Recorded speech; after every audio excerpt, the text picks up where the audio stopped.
Once upon a time in a game world far beyond my wildest dreams, I see a beautiful girl with colorful hair that will soon find love with me.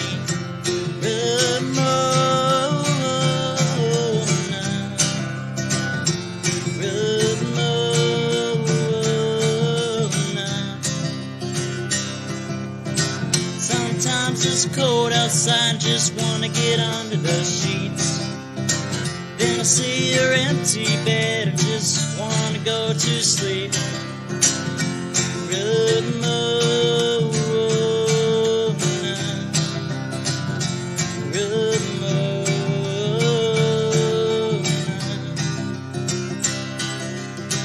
One day you gave me your number with 7 kisses and no hugs.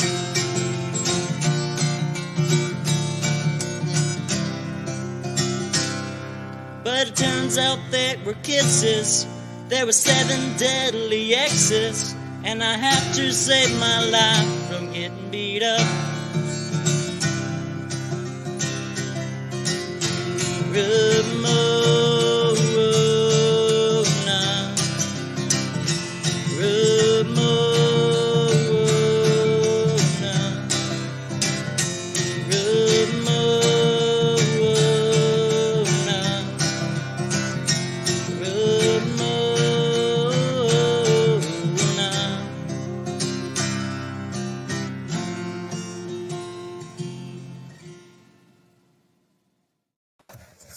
Ladies and gentlemen, boys and girls, kids of all ages, it is Wednesday.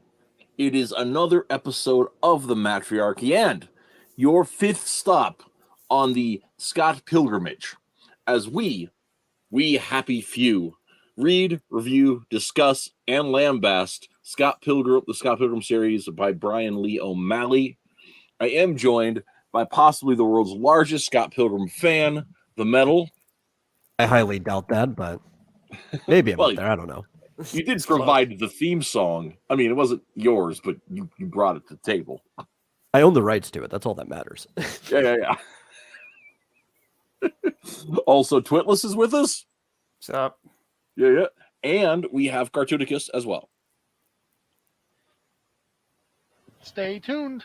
I knew you were there somewhere. Okay, so here's the quiet thing. Before we get started on today's thing, and I should have got this keyed up ahead of time, but I did not. If I can find it quick. No. I reread in preparation for today's show, and this is probably really stupid. I reread volume 3 because last week when we were talking about volume 4, I remembered a moment from volume 3, and I was trying to remember where it was. And I was going to try to find it in the file to bring it up here, but I guess I'm just going to try to look it up again in the physical book because that's faster. That's one thing I've noticed is really weird is with if you're trying to look for something specific on a computer file, you got to go ping, page by page, by image, but you look up in a book and you kind of remember where it was. Or at the very least, tactile feel of how thick the book was on each side. Or at the very least, you could just like flip through it faster. And that's weird to me. I mean, it makes perfect sense, but for some reason, it still seems really weird to me. I do wish that books had a search feature. So, yeah. So anyway, one of the things is we were talking when we did, I can't remember, I think it was when we did the volume 2 or volume 3. Twitless, you had mentioned, you said, man, I wish, like, it seems a little incongruous that it's a happy-go-lucky and Pilgrim is just killing these guys. Uh-huh. Yeah. I found 2 things in volume 3 that hint that maybe that's not entirely happening. One of them was when Envy and Ramona are fighting. Ramona says, I hope your boyfriend's like pancakes, because she's about to smash her with a hammer, right? And that's in present tense. Boyfriend's like. The other one was here at the end when they're doing the little show thing, right? Holly's roommate, Joseph? I can't remember his name for sure. Anyway. Yeah, it was Joseph. Yeah. It says also Todd Ingram is a dick. He isn't that hot. Yes, he is. Right. But this is after he was dead. So I want to believe that. The trouble is that I think Todd's the vegan, right? Yeah. Yes. Okay. It's right after the defeat, and they ask, and Scott asks Envy. So you should be able to flip to it. Yeah. Like, are you okay? And she's like, you just killed my boyfriend. And I'm like going through some stuff. Wait, no, you headbutted my friend so hard he burst, Scott. Right? Yeah. And I'm like, yeah. So I don't know. And it's, I would, like I said, if as much as it sounds weird and insignificant, having say one of them, I guess I think the one that's most important for me is Lucas Lee, because he's the most chill, like normie, not really that bad of a dude. Actually, can I say that seeing in the background on the TV Lucas Lee interview, I would have fixed like 80% of why I don't like this series. Really, 80? I had noticed that what was her name? Trixie, was it? Mm-hmm. Roxy? Sorry. Yeah. I feel bad at the fact that she comes in to try to save Ramona from what she feels is a bad situation. Mm-hmm. Yeah, but selfishly. Yeah, I mean, she's hoping it's going really bad for Ramona so that she can snatch her up there. Do we assume that? I mean, yeah, having this conversation, but you do this every time, and it feels like she's trying to save her from herself. You can tell too that she's one of the few that hasn't gotten over Ramona, especially the fact that according to Ramona, they only made out a little bit. Like, this is exactly what Roxy was wanting the whole time. Well, I mean, on that note, neither had Lucas Lee, but point is, both of them had upsides to them. Felt. Yeah, I think that's fair. I think it's fair. I don't think there's anything wrong with Lucas apart from him saying, "Oh, he's like a solo." Like, that's it. Yeah. Like everything else was Lucas like, felt like he got over Ramona. Like, he had an acting career and everything, and he even was talking about how like it was a thing in the past. It hurt, but that was just the type of person Ramona was. Wasn't even really committed. Well, he still wanted her selfishly, though. Right? You can't have her, Scott, because I say so. No, he's even like, he's barely committed to the whole thing. He's like, dude, just say I beat you up, whatever. Here, have a snack I brought. Like, it's. Anyway, you like a bully who at least respects you while he bullies you. And he wasn't even a bully; he was just there. Scott was the one that insulted him. Yeah, it's whatever. It's not really against. I don't think O'Malley cares, so I don't care. I'm trying. And like, he wasn't even ever a bully, right? He was like a skinny skateboarder back in high school, and Ramona dated him. He only got big when he became an actor. Yeah. Well, and I think it's the fact that he was so willing to go along with the scheme just because does shared something negative on his personality. But I also can agree that that I see where you're coming from on it, and it is also tellable. I mean, it is also telling that in the film they really upped the jerk factor with Lucas Lee. He's right. Way well, mainly more just because they didn't tell anything else. Well, I mean, they didn't tell a whole lot of his backstory, but they also he was just that stereotypical prick actor. It's because Hollywood sucks and has to take Hollywood sucks. As much as they just let Chris Evans be himself. Oh, he got to play his Twitter persona anyway. Probably. It's a big difference too. As much as I hate O'Malley's shortcuts and storytelling, I mean, we have to admit that a lot of Hollywood relies on shortcuts and like heavy shortcuts with characterization. I've fallen into this too, but like bully character especially is such a trope, and it's well, bullies will always exist. That's true. Yeah. I was gonna say, like, one of the big differences between the movie and the comic version, though, is that in the movie, Lucas is actually the one who starts the fight. Right, like Scott's just kind of awestruck with him, and he goes up and starts the fight with Scott. So there actually is a huge difference in how they portray the character. Right. But I will say that line, "You headbutted my boyfriend so hard he exploded," was pretty much the worst part of the entire movie, because it was horrifying to see that concept uttered with such casualty, right? Yeah. As she's like, well, I have to go home and live alone now. That's the end of it, and we're just gonna kind of treat it as, well, that happened, right?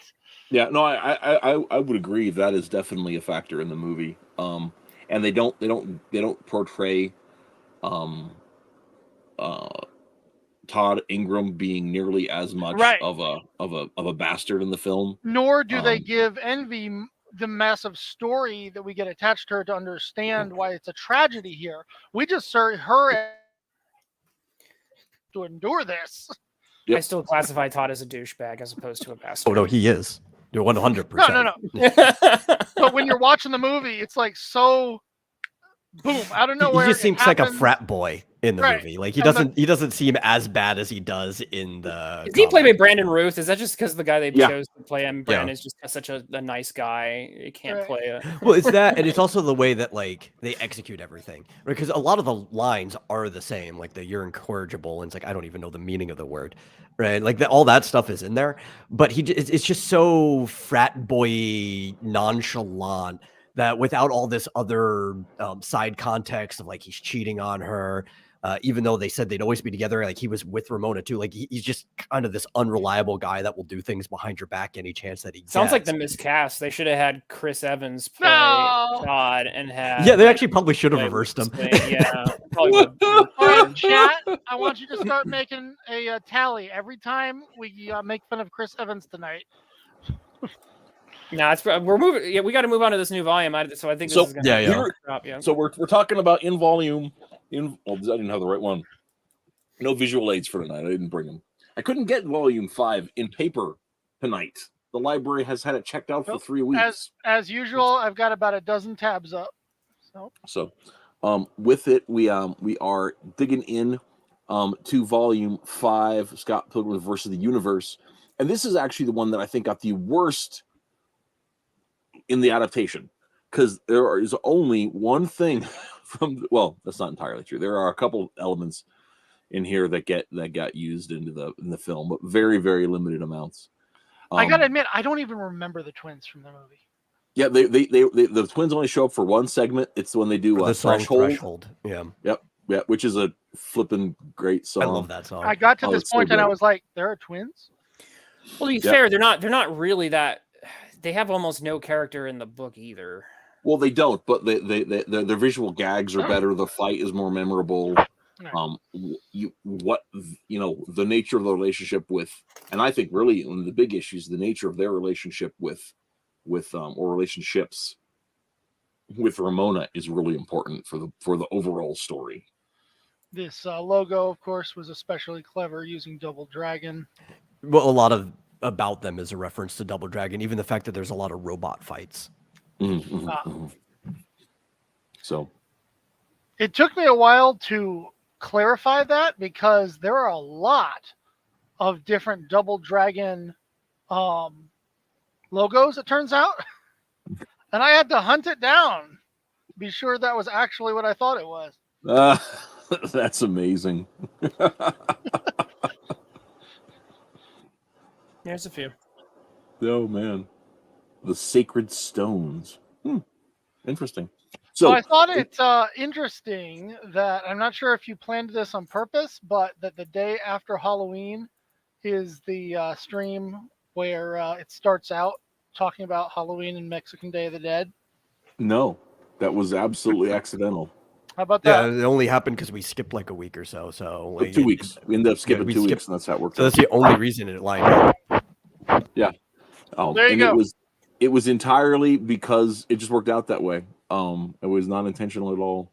This counts as our Halloween stream, guys. This counts as our Halloween episode.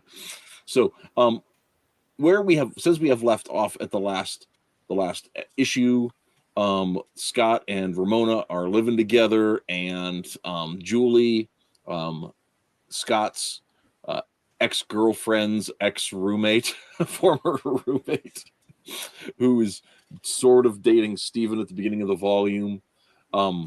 They've moved out of town, or they moved up to this loft in the city, and where they're having all these fancy parties.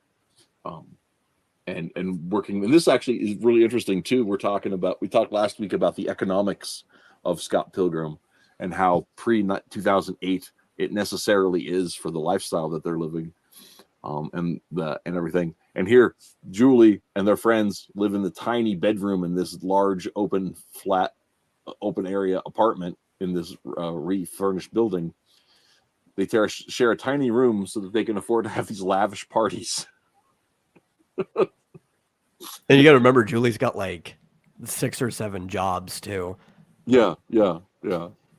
And so it's crazy. Does anyone know what purpose Julie serves in these gosh darn books? She's just there as part of the texture overall. In this case, the twins actually are. She's hired the twins to help her in event planning. That's true. She's revealed later. She's in the there. book. Such an unlikable. She's there to be the bitch archetype. That's it was in this one. They actually they mentioned that. It's been it's been there the whole time. Well, it's been mentioned a couple of the cast pages. Yeah. Too, where she's there. No, but it was like where they're literally asking, "Why are you friends with her?" Mm-hmm. Well, and she's also she used to room with Envy, and she used to room with young Neil's older sister. Yeah. Wait a minute. Has she been the introduction to every villain? No, not everyone. No, but like the reason they even met Envy in the first place is because they were rooming. Julie's had this long on and off relationship with Stephen Stills, right? So that actually is kind of an archetype too. It's like that person who's part of the group only because they're like a wing or an attachment of somebody else. So which actually sets her opposite of Ramona, who is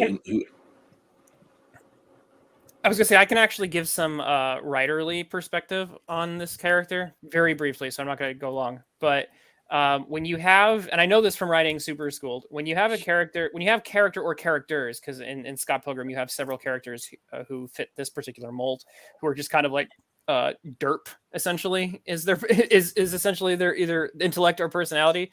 You often find yourself compensating by having characters be kind of polar opposites of them who are extremely sardonic, just to kind of like balance things out. So with Brad tends to be more of our derp, so Draco end up writing him to counterbalance that. He ends up being way more just sardonically vicious.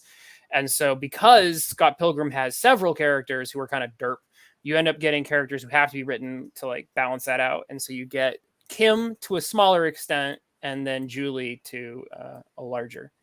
And like you said, it is very archetypical. Like if we look at the time that it was written, and you look at like movies, you can find a Julie in most just like rom-coms, dramas, just anything that was coming out of that time. There was a character like that, I mean, you probably just knew a lot of people like that at the time too. They're still around. They're just not as popular in culture. Yeah, but you hope that they either serve a purpose or are going to have a character arc or are going to end up being the villain. But Julie just wants to hang around. Right. Well, one of the things her purpose is to comedically allow something to bounce off of the derp characters. Yep. Otherwise, they would just be derping. Problem is, she just gets annoying. Yeah. She's supposed to be annoying though. Like, that's her purpose. Yeah, it's not funny. Though there is one line coming up. I'll get to that. Anyway.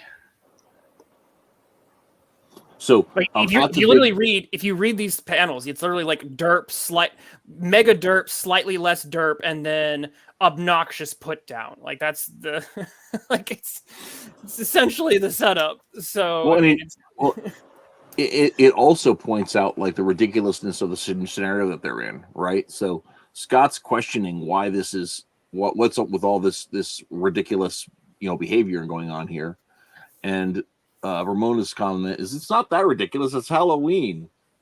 That was Halloween.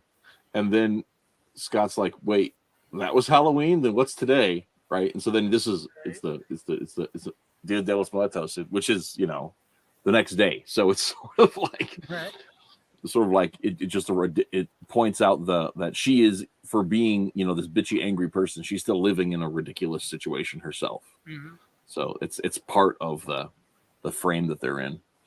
I was laughing so much at the thematics that he was coming up with. To it, I was thinking these are exactly the kinds of things you would list off in a scenario like this.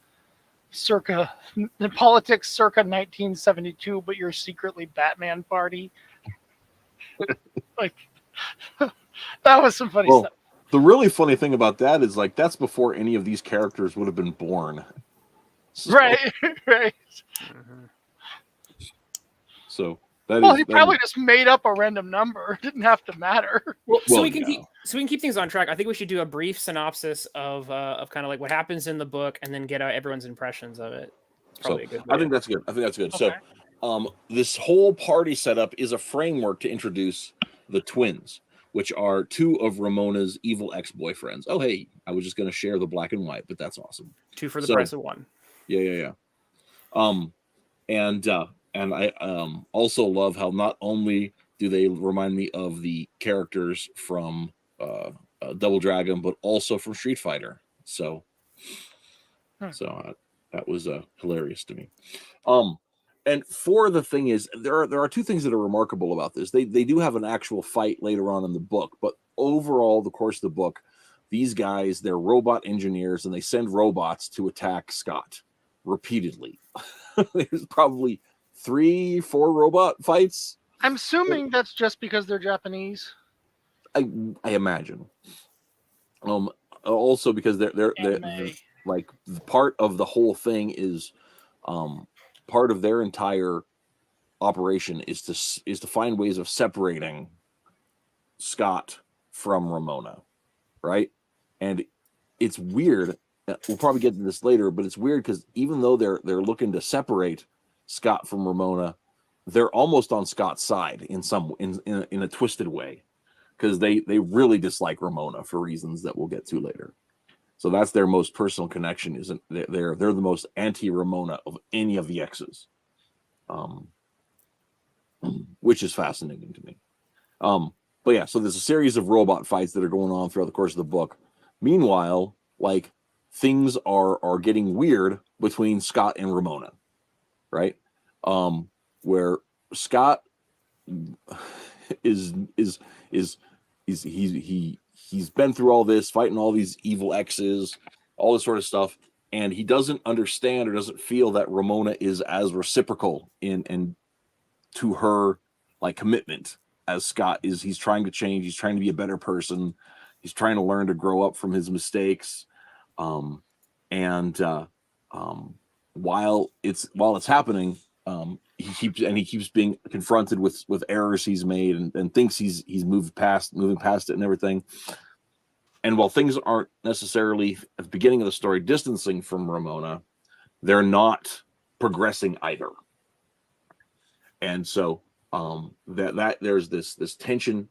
There's a tension that's building throughout the story between Scott and Ramona.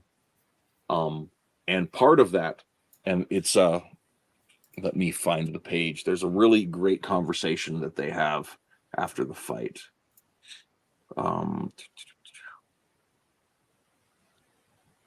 Where is it? I got it. It's on page 30 of the black and white. I'll just share it here quick. So I've got it here. I'll load it up on the other window. Okay, so Scott and Ramona are cooking or whatever, and she asks, "Should I cut my hair?" Remember, hair is the theme from earlier volumes. Scott, sure. It's cute either way. You've got great hair. Would you like it if I grew it really long, like Envy? Oh, I think it would be very pretty at any type of hairstyle.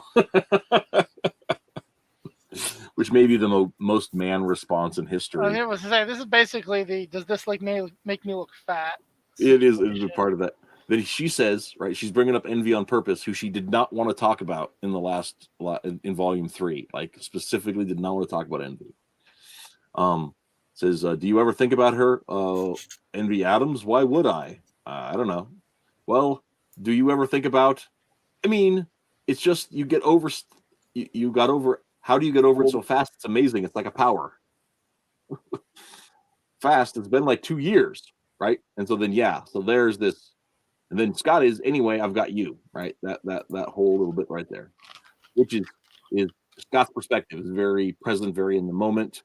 But there's this weirdness here that Ramona has about all that, and that aspect carries on for quite a while in the story. And I think that's really interesting, especially because of the way the thing plays out. Also, they added a new character in this book. The cat. No, Gideon the cat was there, and I think actually Gideon was in volume 1 when he first goes to her He's apartment. been around. He becomes. Yeah. But to Cartoonicus's point, he takes more center stage Right. here. This is the first time I really noticed it. He's been easier to forget. But yeah, And- no, he's been, I think he's been around. I felt the cat was the best character in the entire franchise so far. You would. That makes You would. sense. You would. The cat lover loved the cat lover loved the cat. What a surprise! Well, yes, but I mean, also he's the only character in the franchise who's not complete trash. So Well, he's not capable of being any more trash than any other cat. Again, I don't know what volume 2 you read. Lucas Lee is a normie, bro. if Lucas Lee is the best character you can come up with, that should say something. Does the cat steal Ramona's soul? Spoiler alert, no. I was wondering if she like turned into him, but No. Yeah. So that whole aspect of the weirdness that is going on. There's also a drama with the band because the band's not playing gigs anymore, and that's a whole tension that's going on there. It does a lot to further progress the nature of the relationship between Kim and Ramona. And one of the things that's really interesting, like comparing the Stephen Stills and Julie's relationship with Scott and Ramona's relationship, is that Ramona completely integrates into Scott's friend group, whereas Kim kind of always hates Scott's friends. Hates Stephen's friends. And another thing Julie. that goes on here. Julie always hates Stephen's friends. Julie always hates Stephen's friends. Sorry. Yeah. But and then the other thing is that that's awkward is that Stephen makes a big deal about talking about having broken up with Julie, and both Knives and Scott don't even see that that's a big deal because they've already broken up like 50 times. So but there's a whole background story that's going on. I probably chose I saw it and I probably chose to ignore it because it was O'Malley doing queer lit. Very typical, for the year humor. He's doing LGBTQ lit with that. Yeah. It's sure. and I'm like, And anyway. I didn't notice any of those clues until I'd already finished all 6 volumes and then went back to number 5 and looked through it again, because there's a line in 5 where Stephen mentions things, and I'm just like, that seems pulled out of nowhere. Kind of like I feel like he really pulled a Roxy out of nowhere. It didn't really felt like it was something that was added after the thing started. I don't think it's pulled out of nowhere. It's way more subtle than O'Malley typically is, which is Oh yeah, because Stephen, you could see the setups really early on. It's just not something that's ever focused on. Really, the amount of time he's spending alone in this other guy's room, who is very clearly gay, while they basically have either double entendres or very clearly charged language. The fact that the whole album is 17 minutes long, right? When they get the album finished. Wait, that's what you're talking about? I thought you were talking about Kim and Ramona. No, that's literally just that's just typical drunk girl stuff. Yeah. I felt like he might be going somewhere, like he was setting something up. No, that doesn't go anywhere. That's just them being drunk girls and Scott thinking it's cute. Yeah, Because at the same time, which this is is what which you- is fairly this is what it- depraved considering he dated both of them. But right. right. This is what I mean. Like O'Malley is not writing from a Christian tradition, so it's No, no. No, he's definitely looking to score some pander points with Stevens thing. I had to And- wonder because I felt like that was going against another thing I was noticing. If you don't mind putting my screen up, this was the point at which I started thinking, wait a minute, is Kim the girl next door trope who has been with, Scott this entire time, and she's actually the one he should be with, but he's hung up on the hot girl? That's Suddenly hit actually me between this and the last book. They said That that's the setup. They don't. Yeah. well, and that's actually a big talking point in 6, but that is definitely a conversation point that is hanging in the air in this story. It's also something that was kind of addressed a little bit in 4 with with Lisa's perspective, how Scott had this close relationship with Lisa, but they never dated, and Lisa kind of had a crush on Scott and wondered why they wouldn't date, and then the whole thing with Kim and the whole thing. So I honestly feel like if Scott Pilgrim had subsequent sequels, that would be actually the correct way for it to resolve. Because the difference between him and I Lisa. hate to say it, I actually don't think Scott and Ramona are actually the best relationship, even at the end of the book, Right. even at the end of the And series. that's why I had to wonder. I mean, I've seen the movie, I know where it goes, but I was Right. like, after 2 books of this, I was like, wait a minute, I see what this always happens. She supposedly hates him, but she's always there in like some of the deepest parts of the story. I'm just saying that, like, Scott Pilgrim, like 10 years later, when he's actually got like real facial hair and a real job, it's like Kim's who he ends up with. That's in the real world. That's how I see that resolving. Well, if you want that ending, read you could just fan play the fiction? video game and finish the game as Kim, and that's kind of the ending. So yeah, even O'Malley bloody knows it. Like it's well, in the video game, everybody can end up in the video game. It's like a real mix of who ends up with who. So Yeah, the canon ending is if you play as Ramona as player 1. If you play as Scott, every single one of the people he's dated ends up as a harem with him sitting on like a throne. If you play as Kim, she and Scott ends up together. I forgot what Steven Still's ending was. Yeah.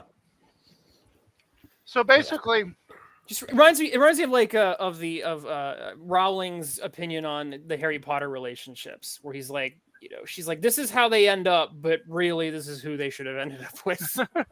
Well, it's really funny. Rowling goes back to that. Well, 10 years after the books were published, it's like, sure, that's what you meant. so basically, the game is everyone's chance to write their fan fiction. Yeah, sure. This is one to break from the thing a little bit. Neo says, in retrospect, a lot of Scott Pilgrim's characters are relatively miserable and or terrible people. Yes.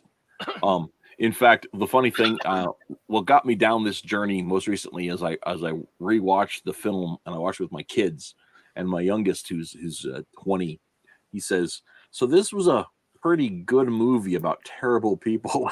I said, yes, this is true. So anyway, with all of this drama going on with Scott and Ramona, one of the things that happens is that Knives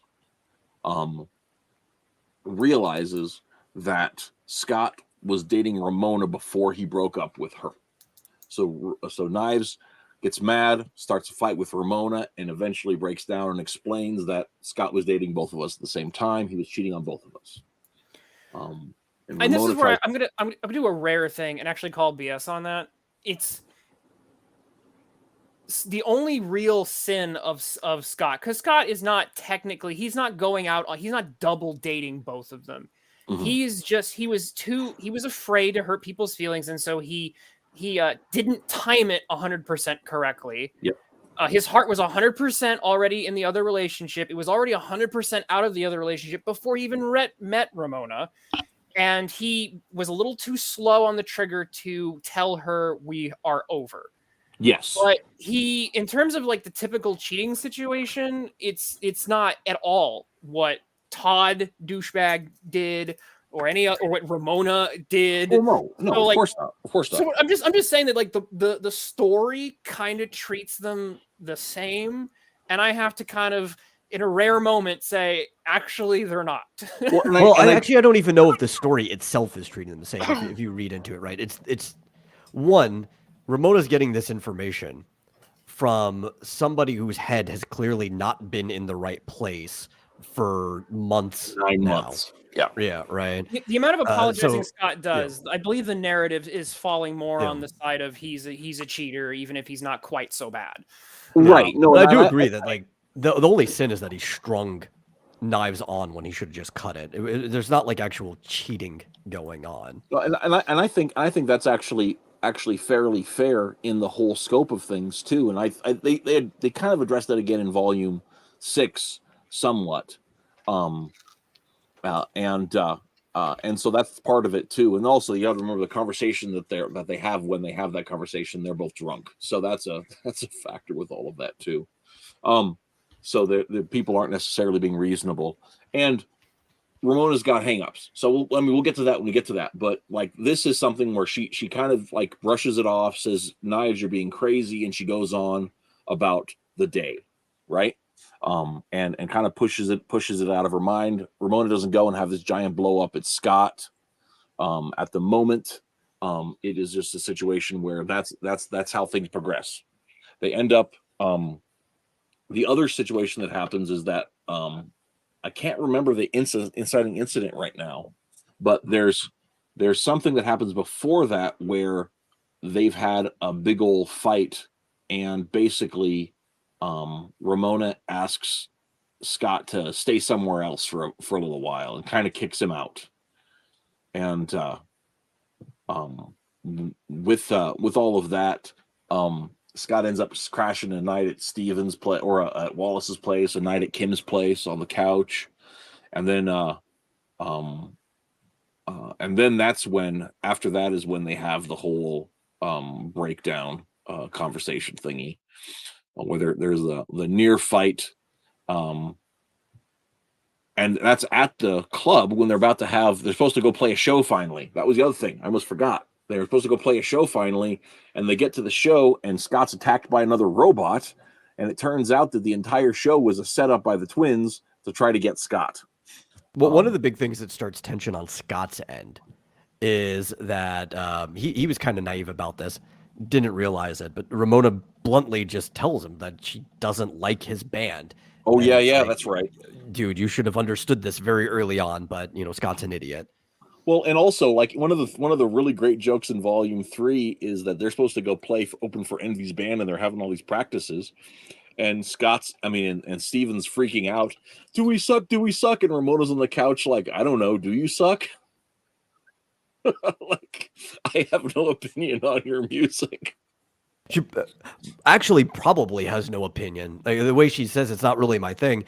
She probably couldn't know if in this genre if they were good or bad. It's just completely out of her field house. Yeah. Exactly. So they have okay, so it is after Ramona hears the news from Knives at the show that she ends up asking him to stay somewhere else for a while. And then Scott maneuvers Kim into arranging a meet cute between her and Ramona, and so Ramona is cool with that. Now that he made an effort, which I think is hilarious. So then at the other thing is, so there's another big robot fight, and at the place with the robot fight, Kim and Ramona are out on the patio drinking because they're not afraid that Scott's going to get beat up by the robot at all, because as Kim says, come on, he's Scott Pilgrim. So they end up all hanging out together and drinking and having in crashing in Julie's bed, which is hilarious. And then Kim Here's is that line kidnapped from her that I thought by was the twins. So, and Kim is kidnapped by the twins, and in one of the creepiest scenes in all of Scott Pilgrim. Here, I gotta share this one here.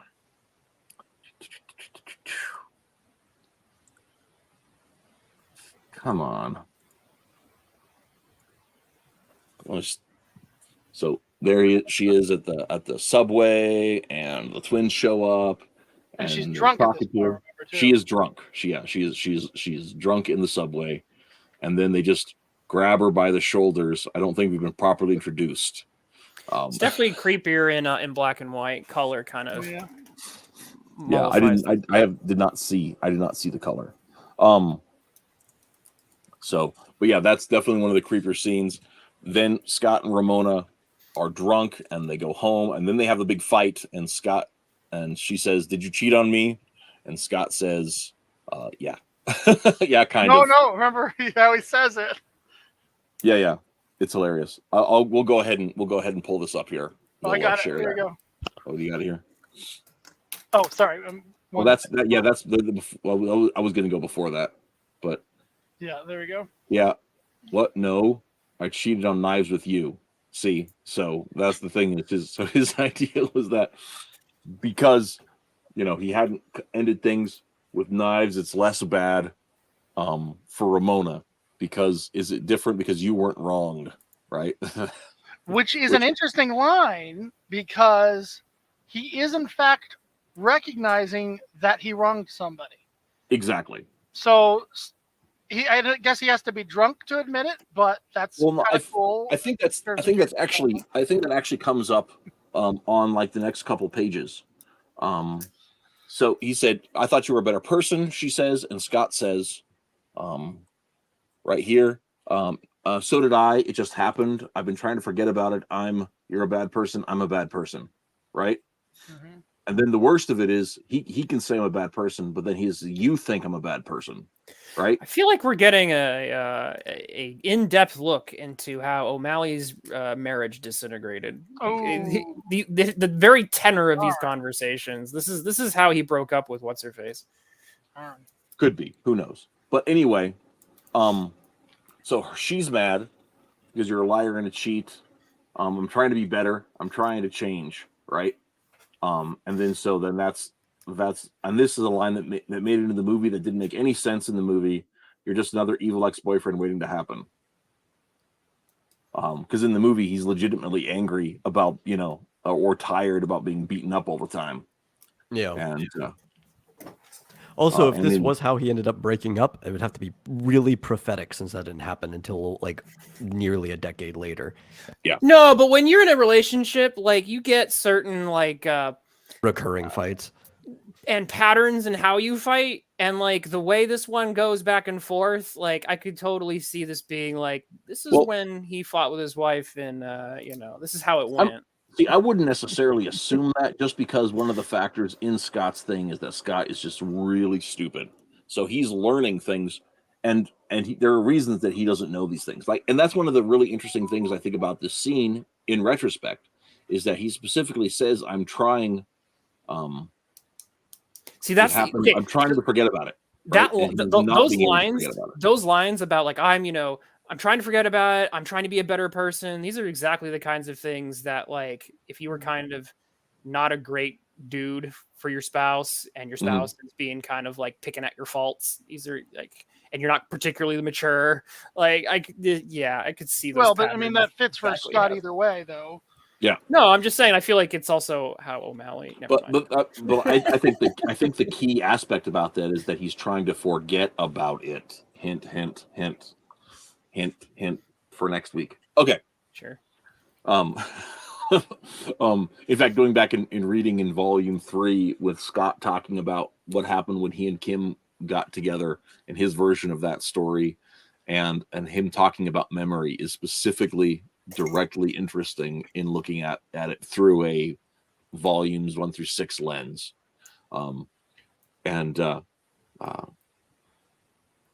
Yes, she did dump Lucas to get with Todd. Just to get with Todd. That's exactly correct, Neo. I mean, Well, see, that's what I found the real secret of the interesting. series is she's the evil ex. Like, Yeah. that's the irony. Yeah. That's what I Well, find interesting about this. Well, and that's line. actually really funny because when they're a drunk, when she and Kim and Scott are drunk on Julie's bed, Kim says, "Is there anybody you dated who isn't evil?"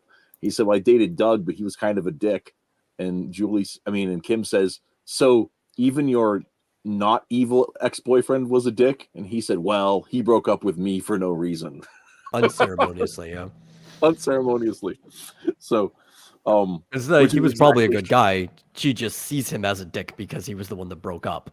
because it's her perspective, right? Well, and that's why I found this line of hers interesting when she gets mad and she says, I guess I just thought you were better than that."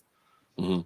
And she says that because she finds out that he cheated on, well, not even on her, but on someone else with her once. Mhm. I'm thinking she's the queen of cheating. They literally called her that in the last book.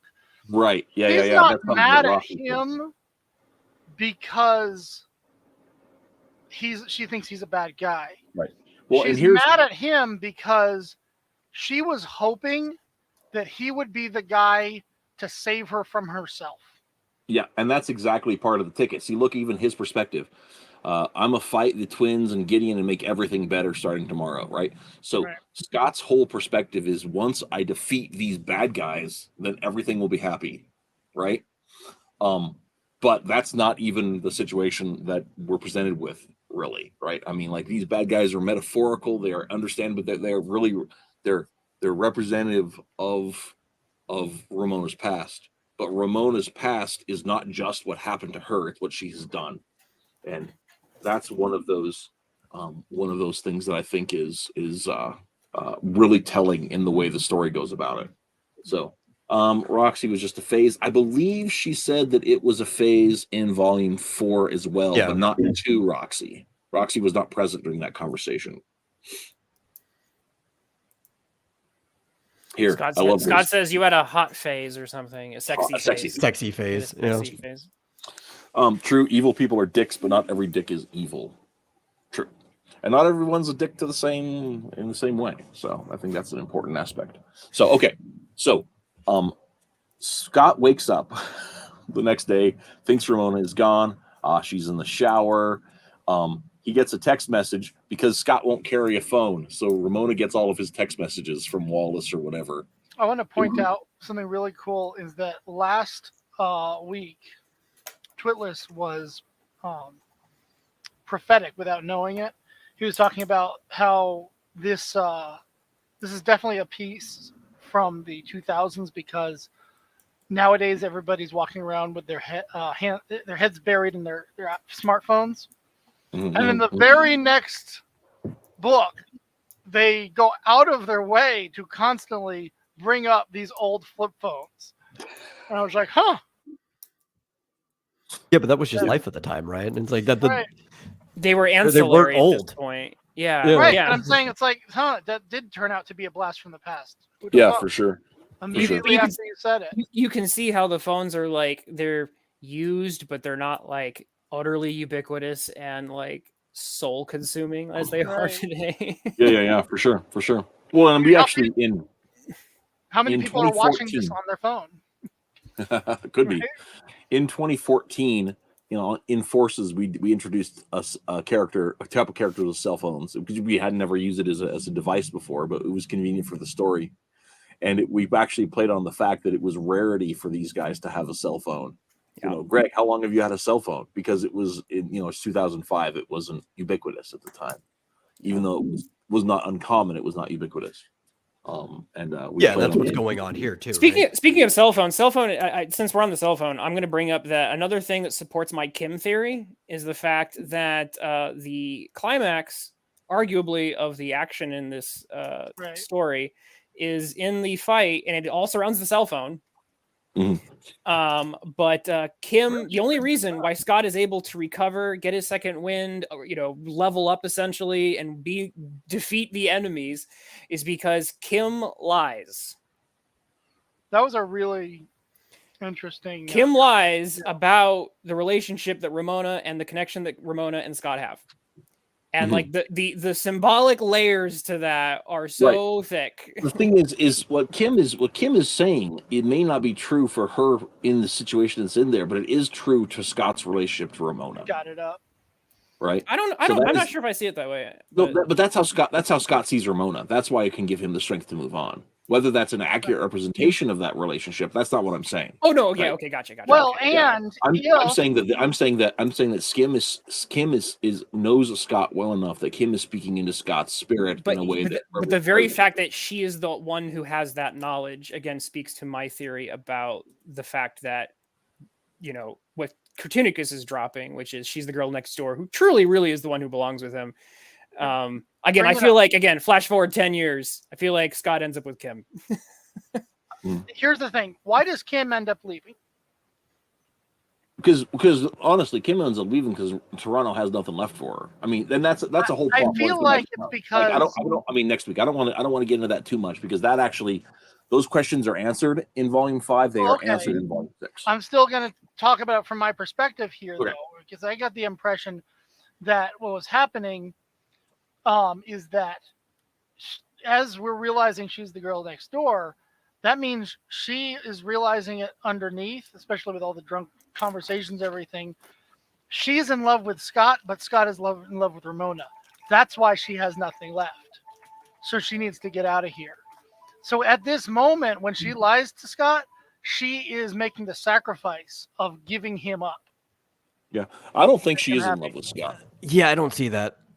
I mean, if she is, it's something she doesn't realize. Bring up my screen. Take a look at that face. I think she has unfinished business with Scott. I don't think she's in love with Scott. But that's something that's expressed in volume 5.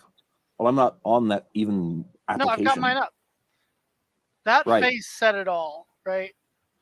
That is like both I'm happy for you and I'm brokenhearted. Just saying. Okay.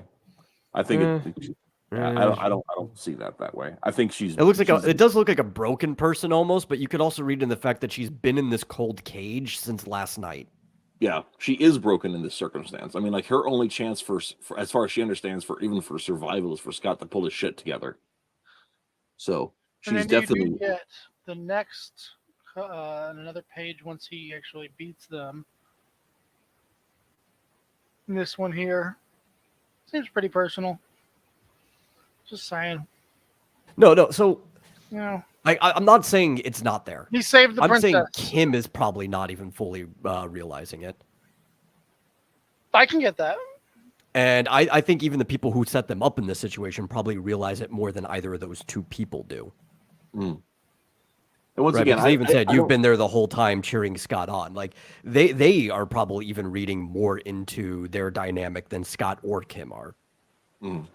And maybe it's wishful thinking because I'm starting to realize that I really don't like Ramona and I'm accidentally shipping these two. But I'm just saying, you know, I've seen this story play out before and it feels like it makes a lot of sense thematically.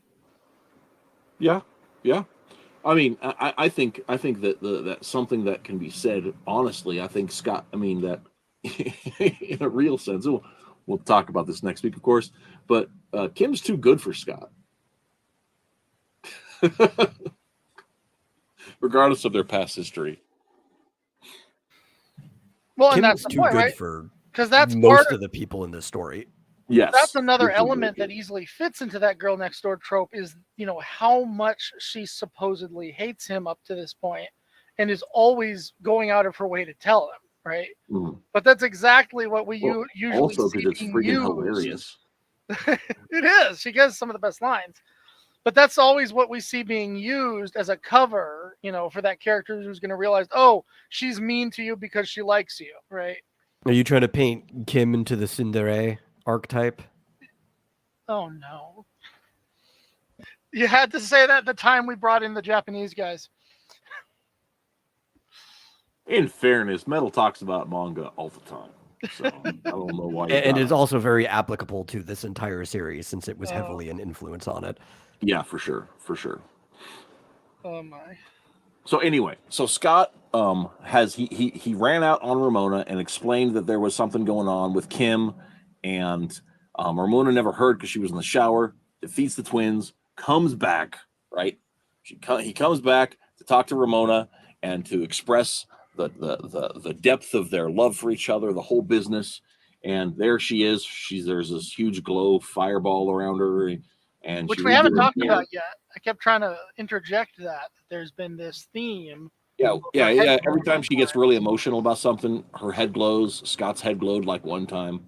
That's it's a thing. I was having trouble trying to translate it. So far, the only kind I've been able to think of was basically an NPC. You know, when you have to talk to someone like glow and like you can go up and interact with them. But then I don't see how that necessarily fits in with what's about to happen either. No. That's more of akin to how like emotion is shown in manga, but like what the glow actually is gets resolved next volume. Yeah. But it actually explains how that shakes out. So but yeah, so Scott says the twins, they had Kim. He says that's fine. So she explains the whole thing, and he says, Ramona, I love you, okay? Here and now, I don't care what you've done or where it's been, right? And so, like, that's the thing is, like I was talking about where Kim sees what Scott's relationship, how Kim sees how Scott sees Ramona's his relationship with Ramona, and he comes in here. This is like full commitment, right? This is like a house and babies he's bringing up to her right now, right? And then we have the first point, and this is and I really love this. And Ramona, the last night when they're both drunk, she said, "You're a bad person." She says, "I'm a bad person," right? So in the reflection of all of this, like she's coming to realize some of her own faults and like take ownership a little bit, right? And here it is, people can change, and then poof, she disappears, right? And how much fun is this special effect on this page? I love this. Let's that's interesting. Let's compare it to color as well here. Okay, I can dig that.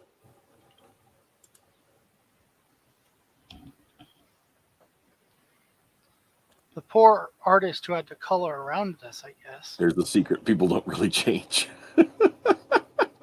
Man, Twitless, why you got to be that way?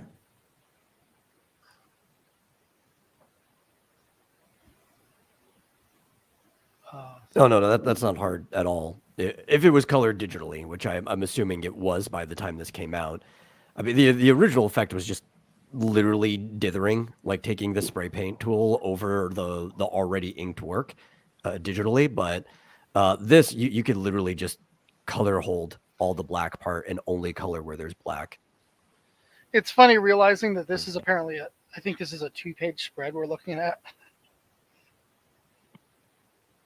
Yeah, and in the files, the only I want to see what that looks like in black and white. Yeah, let's flap this over here. Because you'd have a single page, half of this would be taking up a single page. It's basically just a page of white with a couple dots. Mm-hmm. Correct. That is kind of funny. And you look over, oh, there's more. Well, yeah, it's a 2-page spread, so. Oh. Yeah. River City Ransom is actually Kim and Scott's whole story is influenced by River City Ransom. So, more or less, yeah. Yeah. So that's actually, but I mean, that's specifically O'Malley specifically said that. So. Is that Double Dragon was basically, I think, spun off of River City Ransom. It happened in the city that was literally right next door. It's in the same universe. In River City Girls, you even see Billy and Jimmy show back up as dojo masters that teach you the combo moves. All right. So basically, surprisingly voiced by the Game Grumps. They're essentially the same thing. Awesome. Well, there you go. And I was even talking about the Kim story in Volume 2. It's still that one was River City Ransom. This one is more Double Dragon. The real difference between them is River City Ransom is very Bancho. It's based off of that gang thing. They're the high school gangsters, and they're up against the. If you've ever seen like that high school delinquents. Yeah, the delinquent culture where they've got like the pompadours and stuff. That's that Bancho culture. Oh, so they're the delinquents. They're up against the Yakuza in that one, Ransom and is River City Ransom is a very Japanese property. Yes. A lot of them didn't get localized to the U.S. It's not something that caught on here so much. Double Dragon did. Yeah, it's I called only know, Kunio-kun to in answer Japan. Neostar in the chat real quick, I only know River City Ransom because of Brian Ball. So He's such a weeb. he's such a weeb. I love the Kunio-kun franchise. I think it's great. There we go. There actually was a lot of games in it that were localized, but they changed the name, right? Like there's the NES Soccer Club was actually a part of the River City franchise, and they just took out all of the notions to Kunio-kun and just called it the NES Soccer Club. Okay, so moving along through the end of the book, because I know Bootless got to leave real soon. So I'm hoping we can finish before he's got to take off. Understand if we can't. So, because we spent a lot of time yakking. So, Ramona disappears. Scott locks himself out of the house because he's a space cadet.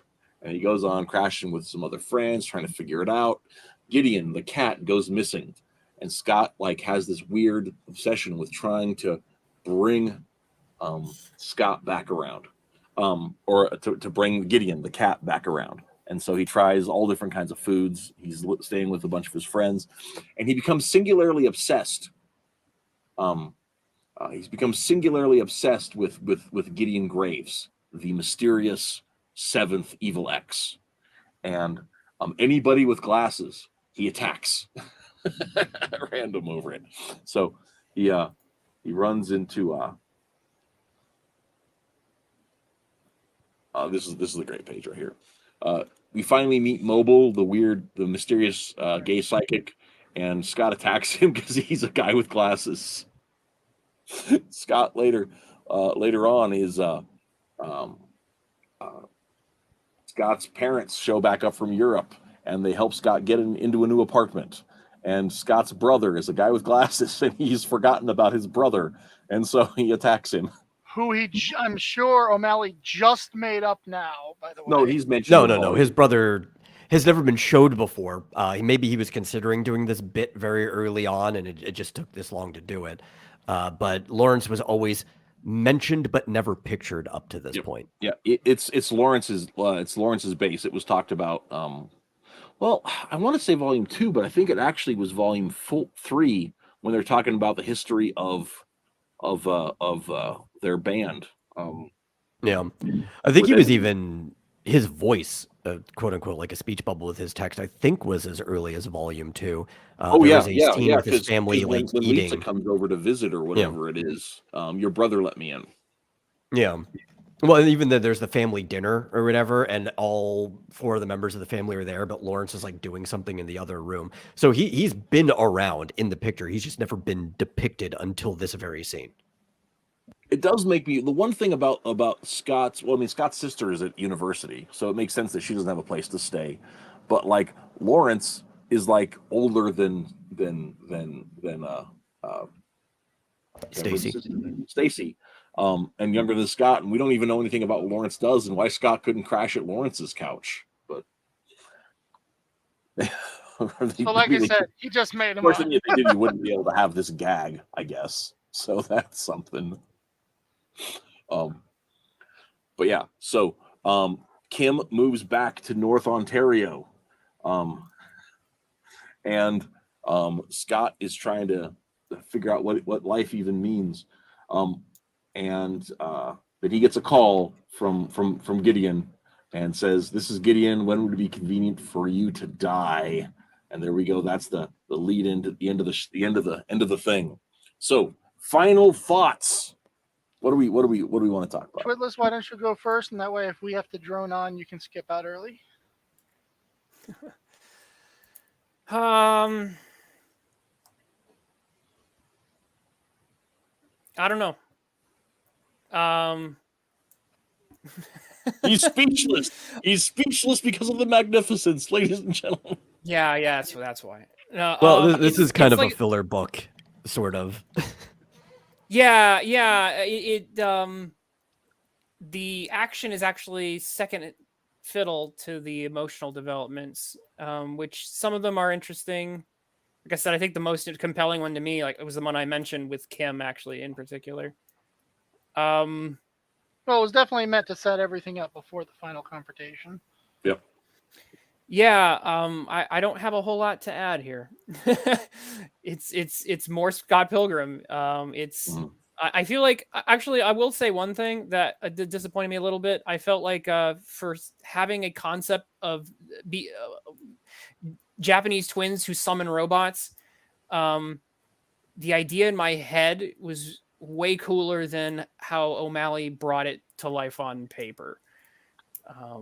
Feel Okay. like Okay. it was a bit underwhelming. I feel like a couple shot, because again, it played second fiddle, right? Yeah, But that's I'm true. like, There was a lot of off-panel robot fighting.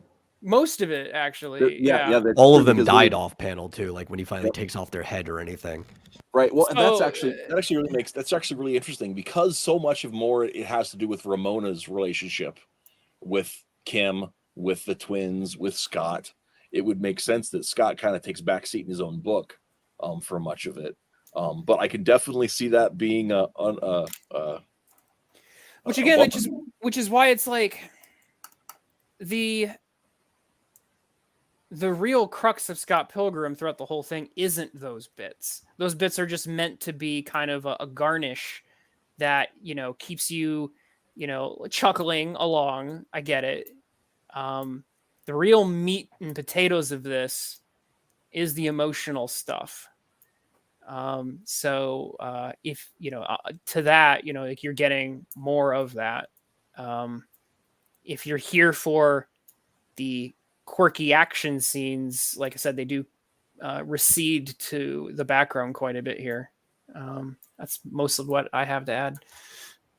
Yeah, I did appreciate how much like Scott got the really took his licks from the twins in the beginning.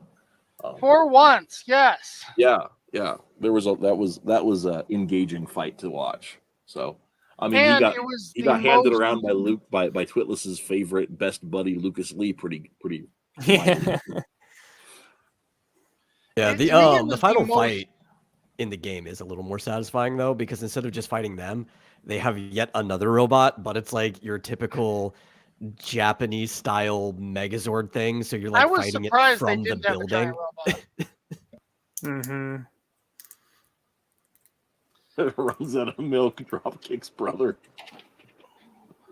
Probably not the first time Scott drop kicked his brother. That's possible. That's possible. But yeah. Cartoonicus, final thoughts on volumes 5 and before.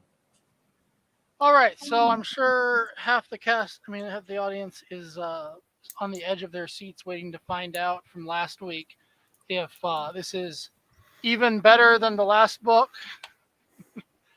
Sorry to disappoint you. No, I can't. That was going to be a long shot, to be honest. There was something really special about that book, but I will say this: the getting it together I talked about, first and foremost, exists in the fact that the story and the dialogue and how it's set up is actually enjoyable to read. It's not a slog to get through anymore. I'm not sitting there going through dialogue that I know is supposed to be jokes and it's not funny. So I will put this one in second place overall. That being said, this definitely had some annoying features to it. I'll give it a pass in some ways for being the least joke-ridden of them all. This was clearly their serious book, right? Not for or I should say for a lack of trying, right? It's not supposed to be a joke, but I'm not laughing, and that gets annoying, right?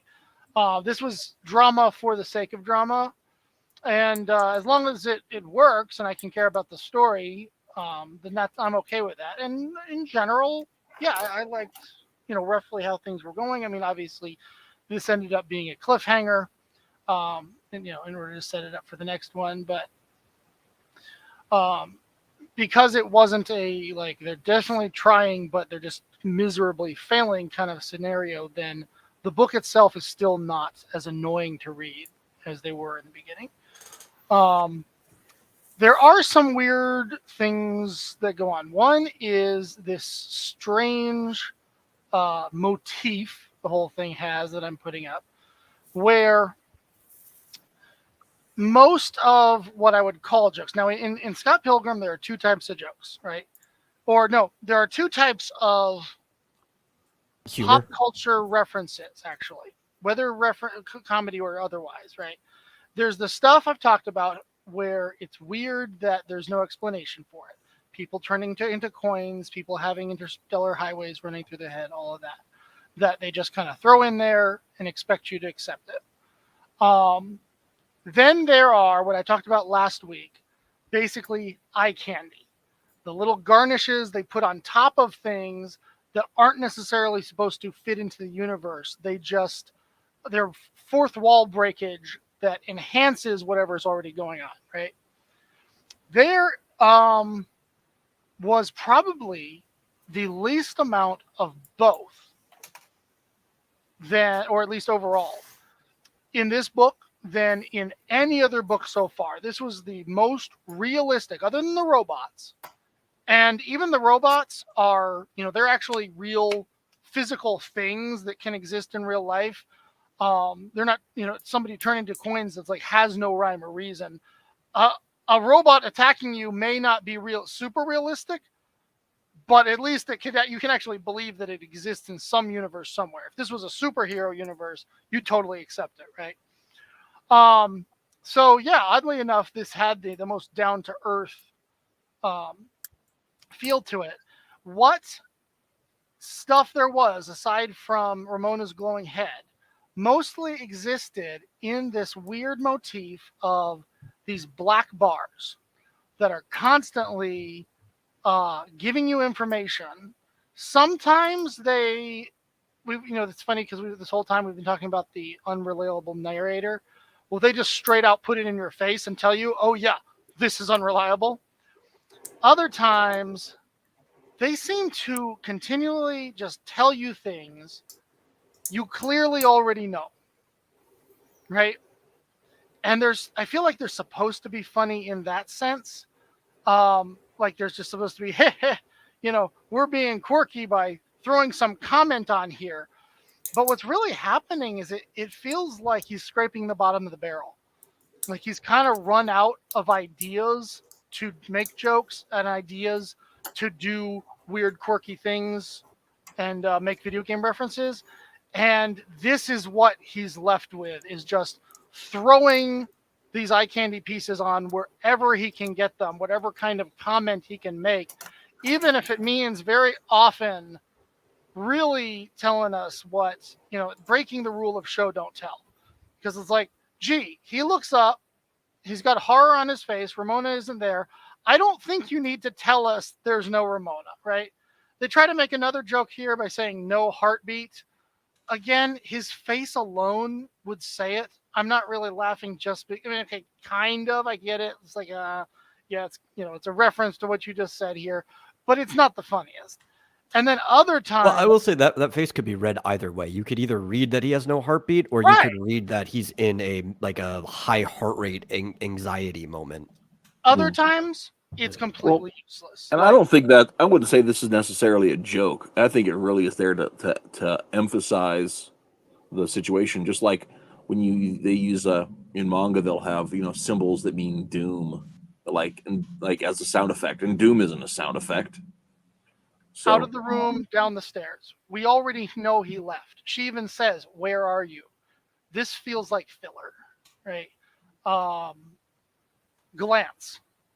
We see he's looking at something. We see he's looking at the broken guitar. We see the broken guitar. This was like this add-on. That's like, I got to have something in there, And I keep seeing this the whole time. It got a little overbearing at times. And unfortunately, it makes me wonder if he's starting to run out of steam. I mean, again, going back to what Reese just said, that is very manga. There are a lot of sound effects, which to be fair to Japanese, a lot of their sound effects are given based on the things that they're described. Like, there's the sound soon that you hear a lot, which is just a heavy sound. It doesn't have any meaning other than being a heavy sound. But like they do that a lot where just words are the sound effect, even if they are a word that wouldn't have a sound to it whatsoever. That's just a very manga thing. Early on, there is a usage of it that does very well lead to a joke, right? Because she says, "How does it feel to be positively aged?"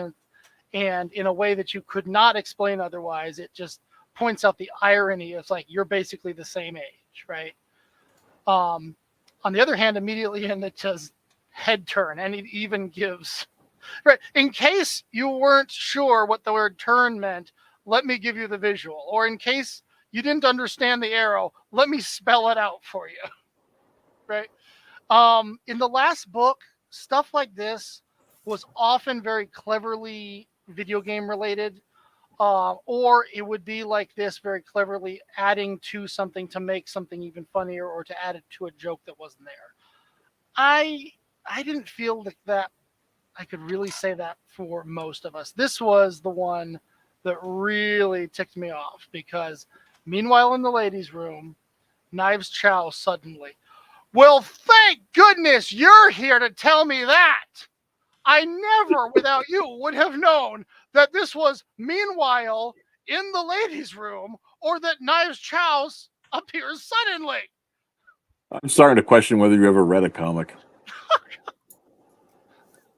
No, I'm serious. Like, that's like not even. I mean, like, it's not done so much, currently. But you read any comic published for 1972, and those sort of captions are everywhere. Oh, I hate those kinds of captions, especially. Well, that's fair. You hate it, but I'm just saying it's show don't tell. It's the perfectly number within one the rule of milieu. storytelling here. No, it's not in comics. No, it was comics have always been show and tell. That's one of the biggest misconceptions that people have towards show don't tell for movies only, and even then sometimes not. For comics, though, for comics especially, comics have often been at their best. And I will say this because, and I will die on this hill, because one thing that I have learned to push back even in my own writing is the fact that the metaphor of a medium of film has become so overwhelming, and comics writers have basically started to forget the lessons that we had learned years and decades ago, which is the fact that comics were often at their best when they both showed and told. Chris Claremont is one of the most excellent examples of this. He is undeniably has one of the best, if not the best, X-Men run. Also one of the best superhero runs, one of the longest running superhero runs in history. Ran with a superhero team for like almost 2 decades. And ran it so well that people still, like, all of the films that are made from X-Men material will inevitably pull from Chris Claremont's run, in part, if not in whole. And all of that is in him leaning almost too far, actually, arguably, into telling. But those captions, like, I'll admit, he almost went too far.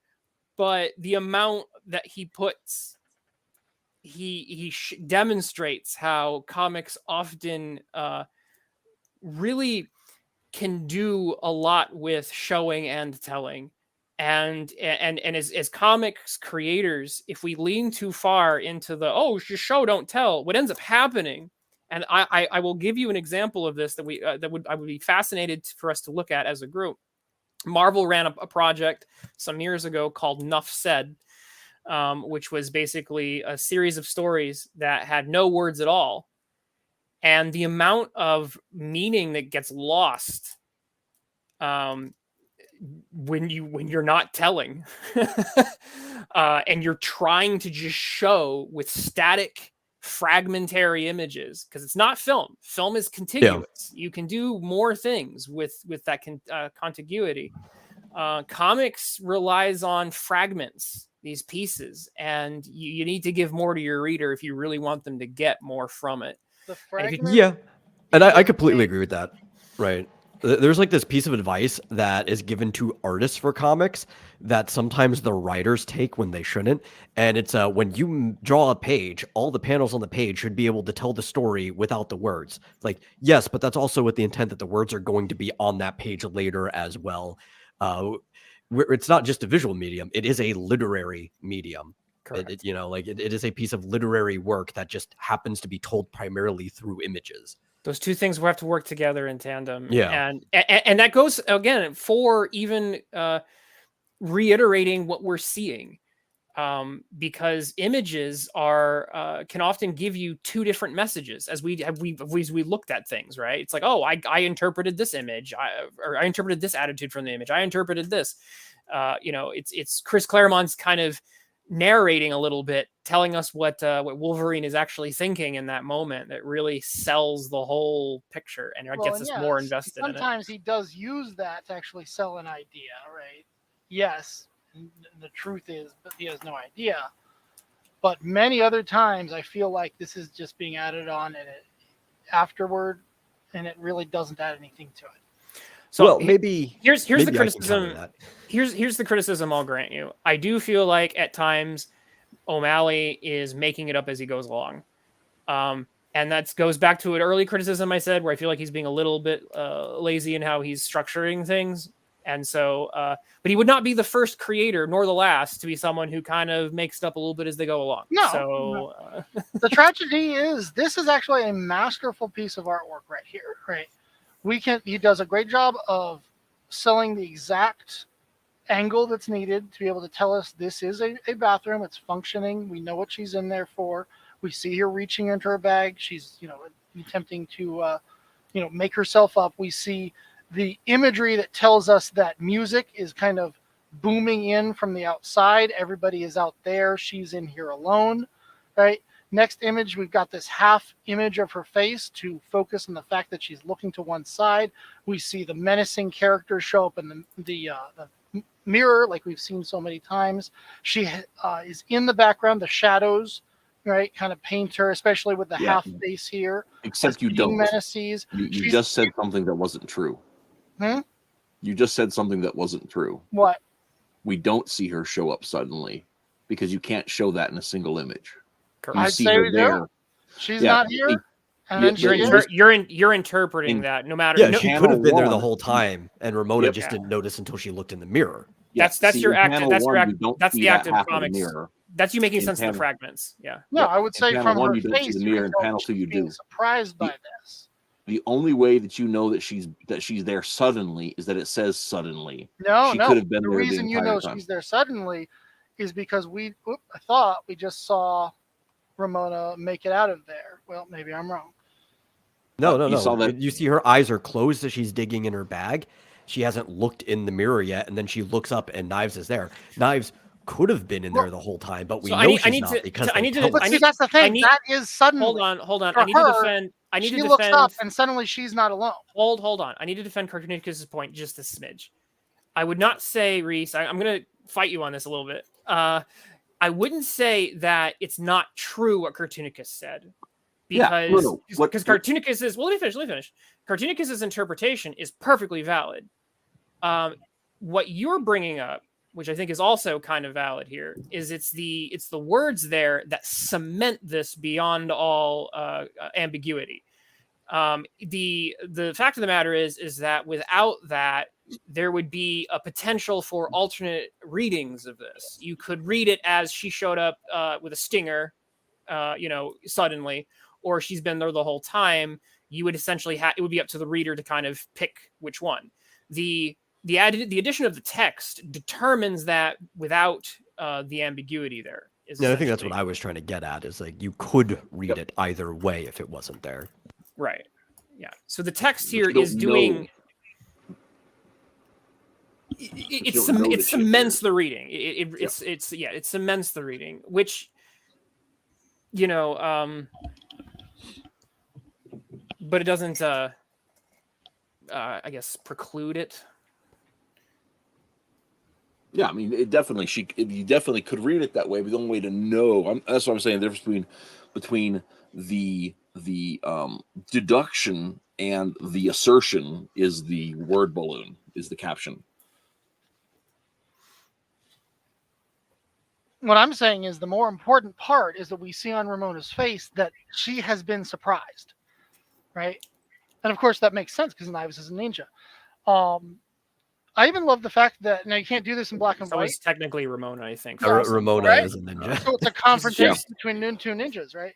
Well, it's not specifically said that Knives is a ninja. She's just, Well, we saw her as a Chinese. ninja, but I even love the fact that she's dressed in orange because it's like a prison outfit, and we've got that meeting between the two tough guys as they're about to muscle each other out kind of feel now. Okay. That, there's a lot to be. I was talking about she was wearing a white hoodie when I read it. Yeah, I know. I feel like I don't know if that was. Well, it's the addition of color that removes that ambiguity. So yeah. Touché. Well, removes it in a metaphorical. So technically, Reese, your reading was false. No, I'm kidding. I'm reading I have the pure experience. Yeah, exactly. It shows that a lot goes into the artwork of something. You have to make a million decisions. Originally, I really did not like the artwork in the series. I feel like he's gotten 1,000 times better since the first book. Just saying. It's possible. It's certainly possible. I think maybe it's just more that he found the voice of the style, right? Because sure. if you look at some of his older stuff, some of the stuff before Scott Pilgrim looks a lot better from a technical perspective. But a lot of times when you jump into a different style, sometimes you have to find that voice. Like, how is this style really supposed to look? Mm-hmm. And with that, I would definitely agree with. But it's also about communication in every panel and communication across a page. And in that sense, he's going to be far better than I am right now. I'm in a position where I've only been doing comics so long and only one type of comic that, I can only kind of fake it as far as having to put, 4 panels together in a strip. When people are doing this kind of comic book form, you really have to think about every little detail that goes into every angle, every character and what they look like, every background. And the good ones, they know how to pull that all together into one coherent and hopefully not too obvious overall bit of communication. Layout. Yeah. Nope. Layouts are an art. I do agree. Oh, Metal. Now, what are your thoughts where we're at with volume? Yeah, 5? so I want to agree with some things while also disagreeing with some. 5 is actually my least favorite of all 6 of the books. Right Wow, now, that doesn't mean I don't like it. I'm assuming that's because it's the least funny. Well, yes, sort of, right? And one of the things I will push back on your thing is that I like all of the text boxes because one thing I agree with Twitless, there's not a lot of jokes, right? Like if you add up all the jokes that actually have setups and punchlines, there are a lot, but it's not most of the humor. It's a small percentage of it. Most of it is that this is written with an atmosphere of humor. A lot of it is just like the little pop-ups, a lot of the interaction with people that aren't necessarily jokes. There is no setup or punchline or anything, but it is a humorous story. This one, the atmosphere of humor is probably at the lowest. And I think it suffers for that because even those kind of dramatic moments that Twitless likes, I think are elevated by the atmosphere of humor in all the previous stuff. And now it's just a little too grinding at times in this one. So as I'm getting to less grind, you're getting to more grind. See, it's actually only in this crazy. book because I like 6 a lot more. Yeah. That is fun. There's a lot of grinding in 6. In terms of emotional work that gets done. I really like 5. I cannot rank the individual volumes, right? Because I can only see it as a whole. Mm-hmm.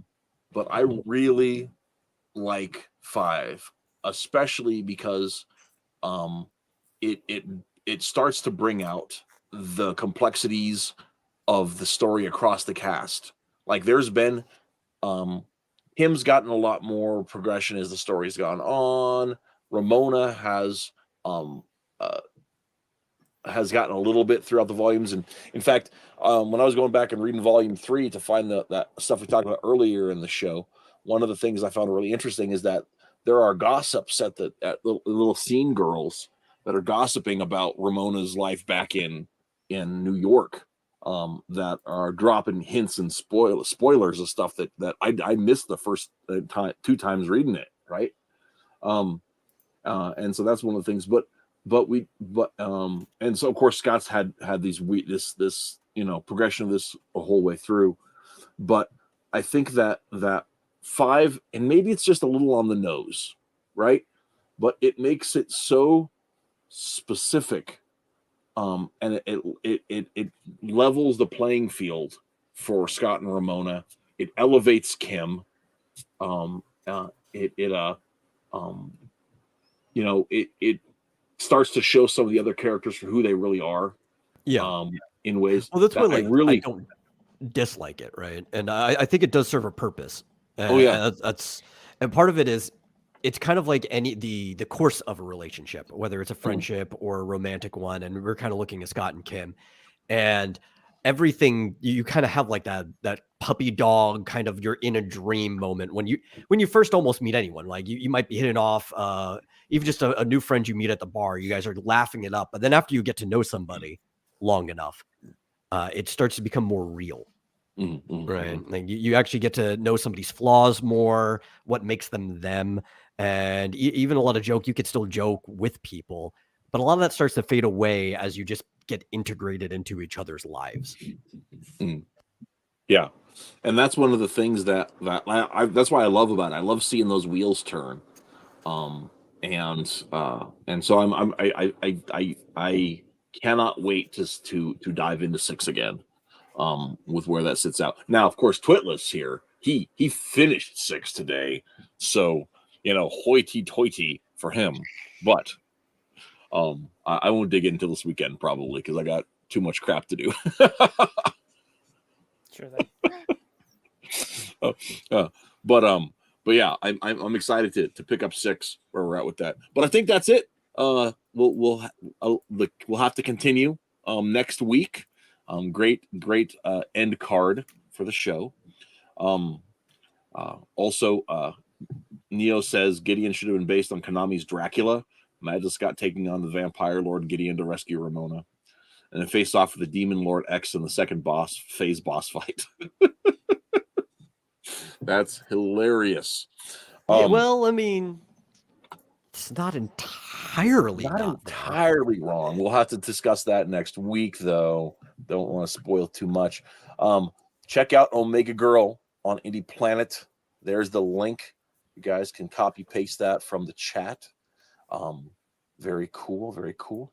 And of course, Super Schooled is still going strong. I assume. I have not checked in a while because I'm a bad person. So where? Oh, there it is. There we go. And I think we'll be getting a new Forces page in next week, not this week, but next week. So I think that's the plan for that one. So you can check us out there. And also, you can always support what we do at Ideal Comics there on the Patreon, where you get first look at new pages coming up, background materials as I make them, all that kind of stuff. I don't get as much up there as I'd like, but it is there. And thank you very much to the folks who have supported us through the years. And of course, the Metals, Realms, and Relics Volume 1. I got to see, if I might share a little secret, some goodies that are coming up in that area that are not out yet, but you will not be disappointed. Those of you who have read it, and those of you who haven't yet, you should go read Volume 1 for reasons. So, anyhow, so I think that's the show next week, Volume 6. The week after, Matt Krotz is coming, and he's going to be asking me pointed, painful questions about Ideal Comics lore. So that sounds exciting. And then, that's the story at that point. Then Thanksgiving, I think. So, Alrighty. if I'm counting my weeks right. All right. So, anyhow, that is the show, and so we'll call it there. Until next time, keep reading comics. So, thanks, guys. Bye. Stay tuned.